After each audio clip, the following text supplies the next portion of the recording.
Савцааны хүндэт ивэнтлэгч нартай талархал илэрхийлээ. Өнгөрсөн жил бид хүүхдийн утга учиртай оролцоог чухалчилж нөлөөллийн ажлуудыг хийж хүүхдүүдийн дуу хоолойг шийдвэр гаргах төвчний хүмүүст хүргэх тал дээр ололт амжилттай ажиллаа. Гэсэдэж өвлийн улмаас шалтгаалсан агаарын бохирдол хүүхдүүдийн амьсгалын замын өвчлөл маш их байлаа. Тийм учраас бид эрхчлэлтэй хүүхдүүдийн оролцоотойгоор агаарын бохирдлын эсрэг нөлөөллийн ажлуудыг хийхээр төлөвлөж байна.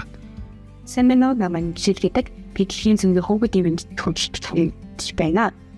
Би болон манай орны хүүхдүүд энэ хүн англи хэлээс сургалтыг хамгаалснараа өөрийгөө танин нээж энэ нэгэн олонний зүйл мэдээж байгаад баяртай байна.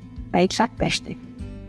Семинар би сандер ажилтны нэршээ Монголын давталгааны коммуникацийн хүүхдүүд маань хоолж үжих чадвар болоод зөв дөрмийн алдаатай тэгээд хичээнгүй үжих чадвар бол сууд байсан.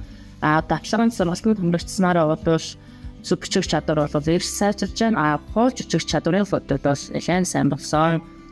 Баярлалаа.